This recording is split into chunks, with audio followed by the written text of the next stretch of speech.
వచ్చేసి ఫ్రమ్ 1885 అంటే కాంగ్రెస్ ఫామ్ అయినప్పటి నుంచి చూసుకుందాం. 1885 స్టార్టింగ్ నుంచి ఫస్ట్ వచ్చేసి 1885లో ఏమైంది, అసలు ఐఎన్సి ఇండియన్ నేషనల్ కాంగ్రెస్ ఫామ్ అవ్వడానికి ఏ ఈవెంట్స్ లీడ్ అయినాయి అంటే 1885 కల్లా ఏంటంటే ఒక పాన్ ఇండియన్ పొలిటికల్ ఆర్గనైజేషన్ కావాలి అని ఒక థాట్ వచ్చింది అన్నట్టు. రికగ్నైజ్డ్ బై నేషనలిస్ట్ అందరు కోరుకున్నారు, ఇండియాలో ఉన్న నేషనలిస్టులు అందరూ.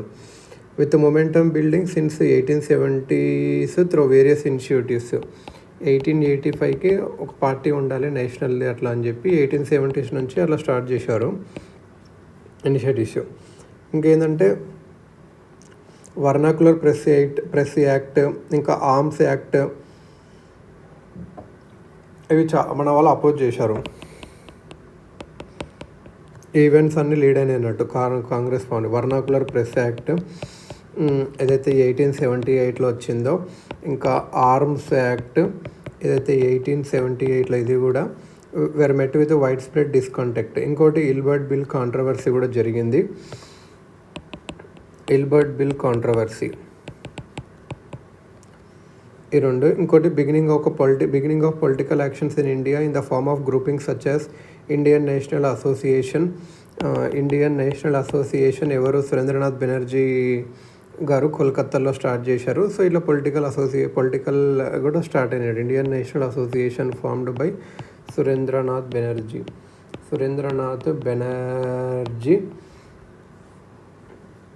ఇన్ కోల్కత్తా. సురేంద్రనాథ్ బెనర్జీ ఇన్ కోల్కత్తా. 1884 కల్లా theosophical society annual meet in Madras. In 1884 at the Theosophical Society annual meet in Madras, delegates from across India recognised the need of a mediator కావాలి అని కూడా ఒకరు ఫీల్ అయ్యారు అన్నట్టు. రీజనల్ లీడర్స్ని అందరినీ సింగిల్ లీడర్స్లో కలపాలని చెప్పి ఇప్పుడు ఒక థియోసాఫికల్ సొసైటీ యాన్యువల్ మీట్ మద్రాస్లో జరిగింది. దాని ప్రకారం అప్పుడు డెలిగేట్స్ ఎవరిని చూజ్ చేశారంటే ఏఓ హ్యూమ్ని మీడియేటర్గా చూజ్ చేసుకున్నారు. ఎందుకంటే తన వైడ్ యాక్సెప్టెన్స్ ఉంది అక్రాస్ రీజియన్లో, తన లిబరల్ పొలిటికల్ వ్యూస్ కూడా ఏఓ హ్యూమ్ని షూట్ చేసుకున్నారు అన్నట్టు. మే 1885లో A O Hume secured the viceroy's approval secure చేశారు to create an Indian National Union which would be affiliated with the government and acts as a platform to voice Indian public opinion. This led to the acceptance of INC. So A O Hume governor general A O Hume viceroy approval తీసుకున్నారు. Viceroy approval తీసుకున్నారు AO Hume. ఒక Indian political union ఉండాలి అని చెప్పేసి ఇలా అని చెప్పి వస్తారు. సో ఇక్కడ నేర్చుకోవాల్సింది ఏంది, 1885లో అసలు ఏ ఈవెంట్స్ లీడ్ అయినవి ఐఎన్సి ఫామ్ అవ్వడానికి అంటే ఇవన్నీ Ilbert Bill controversy, Vernacular Press Act, Arms Act, ఇంకా థియోసాఫికల్ సొసైటీ మీట్ జరిగింది మద్రాస్లో, అది కూడా. ఇంకా ఇండియన్ నేషనల్ అసోసియేషన్ ఏదైతే సురేంద్రనాథ్ బెనర్జీ గారు కోల్కత్తాలో పెట్టారో ఇవన్నీ. ఇప్పుడు ఇండియన్ నేషనల్ కాంగ్రెస్ చూసుకుంటే first session of the Indian National Congress was held at Gokuldas Tejpal Sanskrit college in Mumbai in the week off 25 డిసెంబర్లో జరిగింది అన్నట్టు. ఫస్ట్ సెషన్ కాంగ్రెస్ది ఐఎన్సి ఫామ్ అయింది. ఫస్ట్ సెషన్ ఎక్కడ జరిగింది అంటే Gokuldas Tejpal Sanskrit college Gokuldas Tejpal Sanskrit college in ముంబైలో జరిగింది ఫస్ట్ సెషన్. ఇది ఎప్పుడంటే 25 to 31 డిసెంబర్ 1885 ఇది అన్నట్టు.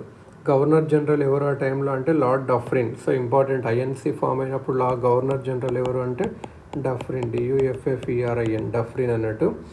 1885 నుంచి 1906 వరకు జరిగారు. Hume was the general secretary. ఒకసారి గవర్నర్ జనరల్ ఎవరు during the formation of Congress అంటే డఫ్రిన్. కాంగ్రెస్ ఫార్మేషన్ డఫ్రిన్, అలా CD గుర్తుపెట్టుకోవచ్చు. ఈ టైంలో 1885 నుండి 1906 వరకు A O Hume was the general secretary of the Congress. Hume ఇక్కడ ఏఓ హ్యూమ్ ఏముందంటే general secretary of Congress. Hume and Lord Ripon were of the Hume ఇంకా లార్డ్ రిప్పన్ ఏమనుకున్నారు అంటే ఎడ్యుకేటెడ్ మిడిల్ క్లాస్ ఇన్ ఇండియాలో ఉన్నారనుకో, is here to stay and it's legitimate aspiration should be met and grievances addressed. Hume and Lord Ripon were of the view that the educated middle class in India is here to stay and its legitimate aspirations should be met and grievances addressed. Earlier, INC was to be known by the name of Indian National Union. Earlier, INC was to be born by the name of Indian National Union, whose first session was to be convened in Pune, whose first session was to be convened in Pune, but due to outbreak of cholera, first session పూనాలో పెట్టాలనుకున్నారు, కానీ cholera వల్ల కలరా వల్ల disease వల్ల venue అనేది ముంబైకి మార్చారు. ఇదన్నట్టు ఈ ఫస్ట్ ఇనిషియల్గా ఎర్లియర్ ఇండియన్ నేషనల్ యూనియన్ అనేవాళ్ళు. కాంట్రవర్సీ ఏంటి అసలు? ఇన్సెప్షన్ ఆఫ్ ఐఎన్సీలో కాంట్రవర్సీ ఉంది. అంటే ఐఎన్సీ ఎందుకు ఫామ్ అయ్యారు అని చెప్పి ఒక కాంట్రవర్సీ ఉంది. సేఫ్టీ వాల్వ్ థియరీ, ఇంకా లైట్నింగ్ కండక్టర్ థియరీ అని అంటారు. అంటే యాక్చువల్గా బ్రిటిషర్స్కి సపోర్ట్ చేయడానికి అట్లా చేసాము అట్లా అని చెప్పి అంటారు. Safety valve theory, lightning conductor theory. First session of INC Congress was attended by how many delegates అంటే 72 డెలిగేట్స్ అటెండ్ అయ్యారు. And ప్రెసైడెడ్ over by Umesh Chandra Banerjee. అసలు Umesh Chandra Banerjee. So first session వచ్చేసి ఎక్కడ జరిగిందంటే గోకుల్దాస్ తేజ్పాల్ కాలేజ్ ముంబైలో జరిగింది డిసెంబర్ 1885లో. ప్రెసైడెడ్ బై ఎవరంటే ఉమేష్ చంద్ర బెనర్జీ. మరి యోగో యుంగ్ అంటే జనరల్ సెక్రటరీగా పనిచేశారు. ఉమేష్ చంద్ర బెనర్జీ తను ఒక barrister and also the first Indian to contest the election for the British House of Commons. ఈయన బ్యారిస్టర్ ఫస్ట్ ఎలక్షన్స్కి కంటెంట్ చేశాడు British House of కామన్స్కి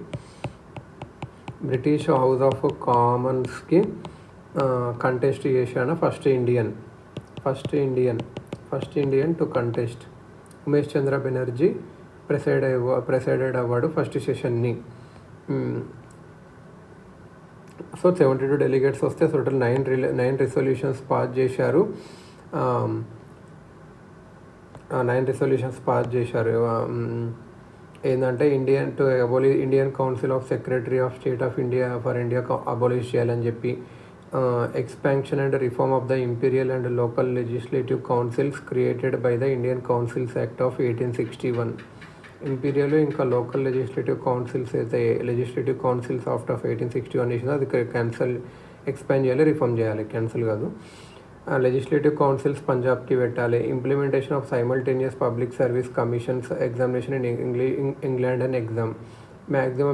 minimum age పెంచాలి. ఎర్లీ కాంపోజిషన్ ఆఫ్ ఐఎన్సీ ఎవరు ఉన్నారంటే ఎక్కువ ఎడ్యుకేటెడ్ మిడిల్ క్లాసే ఉండే ఎక్కువ share. Legal profession was most heavily represented. Legal profession lawyers Brahmans ఎక్కువ ఉండ్రి వేరే దాన్ని పోలిస్తే. ప్రెసిడెన్సీస్ ఆఫ్ బొంబాయి, కలకత్తా, మద్రాస్ వీళ్ళు ఎక్కువ ఉండ్రి.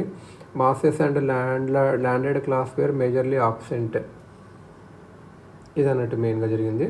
ఇప్పుడు మోడరేట్ ఫేస్ అనేది చూద్దాం. ఇక్కడ మోడరేట్ ఫేస్ ఇండియన్ నేషనల్ కాంగ్రెస్లో మోడరేట్ ఫేస్ ఇదైతే 1885 నుంచి 1905 వరకు జరిగింది. Period of tea party politics అనొచ్చు, ఆర్ పొలిటికల్ మెండికన్సీ అనొచ్చు. అంటే 72 డెలిగేట్స్ ముంబైలో ఉన్నప్పుడు కాంగ్రెస్ అనేది ఇప్పుడు 434 డెలిగేట్స్ కోల్కత్తాకు మారింది 1886లో. సెకండ్ సెషన్కే అంతమంది మారారు. ఈ డెలిగేట్స్ అనే వాళ్ళు ఎలా అంటే elected from various local bodies from different parts of the country. They decided to meet every year in a different part of the country every time. So second session ఎక్కడ జరిగింది అంటే ఏమని చెప్పొచ్చు, కలకత్తాలో. డెలిగేట్స్ ఎవరంటే 434కి మారింది అన్నట్టు. They were called as moderates అని వీళ్ళని అనేవాళ్ళు. ఎందుకంటే వీళ్ళు బ్రిటిష్ జస్టిస్ని నమ్మేవాళ్ళు అండ్ ఎయిమ్ టు ప్రొటెస్ట్ చట్టంకి లోబడి ప్రొటెస్ట్ చేయాలనుకున్నారు. సో దీన్ని పొలిటికల్ మెండికన్సీ ఒక టీ పార్టీ పాలిటిక్స్ అని కూడా అంటారు ఈ పీరియడ్ని. పొలిటికల్ మెండికన్సీ 72 ఇదన్నట్టు. అసలు మోడరేట్స్ మెథడ్ ఆఫ్ వర్క్ ఏంటి అంటే పీస్ఫుల్గా కాన్స్టిట్యూషనల్ ఎజిటేషన్స్ చేసేవాళ్ళు, అదే within the 4 walls of the law. Mainly ఏంటంటే ప్రేయర్స్ అండ్ పెటిషన్స్ ఉండేవాళ్ళు, రిక్వెస్ట్ చేసేవాళ్ళు, లేకపోతే పెటిషన్ ఇచ్చేవాళ్ళు, మీటింగ్స్ పెట్టేవాళ్ళు, స్పీచెస్ ఇచ్చేవాళ్ళు, రిజల్యూషన్స్ పాస్ చేసేవాళ్ళు త్రూ ప్రెస్ అండ్ అదర్. ఇదన్నట్టు through press and other. So ఇది మోడరేట్ ఫేస్.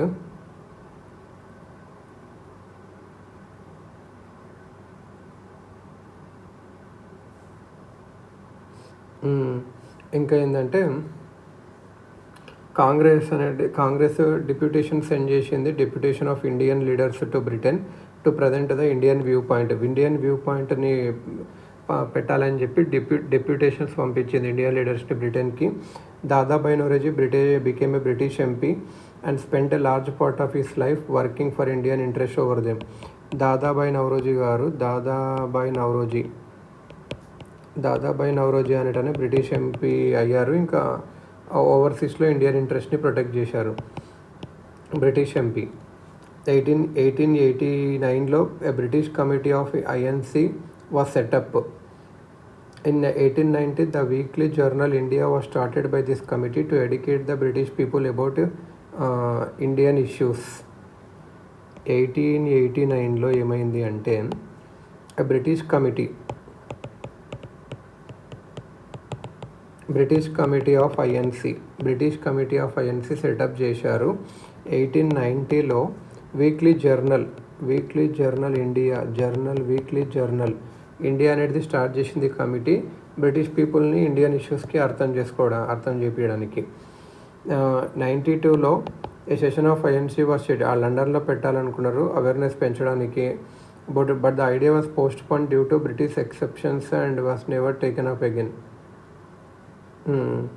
దాని తర్వాత యాక్చువల్గా 1892లో లండన్లో పెట్టాలనుకున్నారు కానీ తర్వాత పెట్టలేదు. పొలిటికల్ డిమాండ్స్ ఏంటంటే certain provisions of 1892 act were notable achievements of moderates. 1892 act expansion of legislative council పెంచారు, కొన్ని పవర్స్ కూడా ఇచ్చారు, రిప్రజెంటేషన్ ఆఫ్ ఇండియన్స్ కూడా ఇచ్చారు, discussions on budget matters introduce చేశారు. ఇంకా వేరే ఏంటంటే ఇంకా డిమాండ్స్ ఏముండేనంటే ప్రొవిన్షియల్ కౌన్సిల్ ఫామ్ చేయాలి, ఇండియన్ కౌన్సిల్ తీసేయాలి, more opportunities for Indians in civil service and simultaneous exam, end of aggressive foreign policy against Indian neighbours, ఇవన్నీ అన్నట్టు.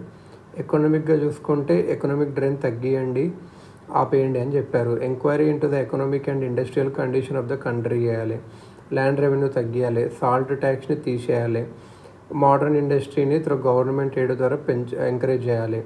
అగ్రికల్చర్ ఏంటంటే అగ్రికల్చర్ బ్యాంక్స్ డెవలప్ చేయండి to end atrocities of money lenders, extension of irrigation facilities to save the people from famines, introduction of permanent settlement system in other parts of the country. ఇదన్నట్టు. Military demand ఏంటంటే arms act తీసేయండి, appointment of Indians in commissioned ranks in the army, reduction of military expenditure. Social demands ఏంటి అంటే more expenditure on welfare activities, civil rights like freedom speech, thought, association and press, improvement in condition of plantation labours.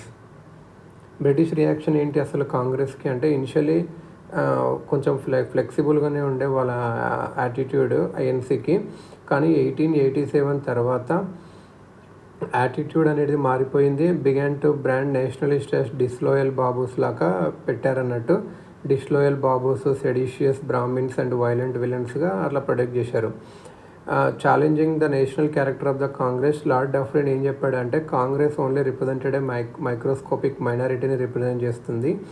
henceforth the British began to encourage the pro-British elements like Sir Syed Ahmed Khan and Raja Shiv Prasad of Banaras. ఎవరు Sir Syed Ahmad Khan, వీళ్ళు first pro British అన్నట్టు. And Raja Shiv Prasad of Banaras, వీళ్ళని encourage చేసేవాళ్ళు. Aligarh movement and United India Patriotic Association was formed to counter Congress. Aligarh movement ఒకటి form చేశారు. Aligarh movement and United India Patriotic Association ఇవి form చేశారు కాంగ్రెస్ని కౌంటర్ చేయడానికి. బ్రిటిష్ ఫర్దర్ ఏం చేశారంటే డివైడ్ అండ్ రూల్ చేశారు హిందూస్ ముస్లిమ్స్ మధ్యలో. 1890s government employees were forward and government employees attend కాకూడదని చెప్పారు. మరి అచీవ్మెంట్స్ ఏంటివి మోడరేట్స్వి అంటే పొలిటికల్ అచీవ్మెంట్స్ చూస్తే Indian councils act of 1892, ICS examination in India in 1893. House of Commons ఒక రిజల్యూషన్ పాస్ చేసింది simultaneous examination for ICS in London and in India. Demands for swaraj in 1905 during the Banaras session the Congress first demanded swaraj or self rule. In 1905 Banaras సెషన్లో అప్పుడు Congress first demanded swaraj or self rule for Indians within the British Empire on the model of self-governing colonies like Australia or Canada. 1905 during Banaras session అప్పుడు Banaras Banaras session 1905లో Congress first demanded swaraj or self rule for Indians within the British empire on the model of self governing colonies like Australia or Canada. The demand was first referred to by Gopalakrishna Gokhale. అసలు demand for Swaraj ఎప్పుడు వచ్చింది first అంటే 1905 Banaras session. So important ఇది. అది కూడా ఏమొచ్చింది అంటే Swaraj or self rule అది కూడా బ్రిటిష్ కింద with in the British umpire అని అడిగారు. 1905 Banaras session demand for Swaraj ఎవరిచ్చారు అంటే Gopalakrishna Gokhale. So important 1905 demand for Swaraj అది కూడా బ్రిటిష్ విత్ ఇన్ బ్రిటిష్. 1905 ఎక్కడ అంటే బనారస్ సెషను. ఎవరు అంటే గోపాలకృష్ణ గోఖలే.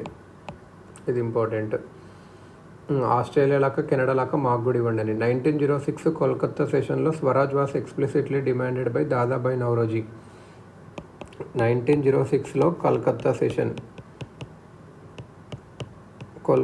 సెషన్లో swaraj was explicitly demanded. Swaraj ఇవ్వాల్సిందే explicitly demanded by whom Dadabhai Naoroji.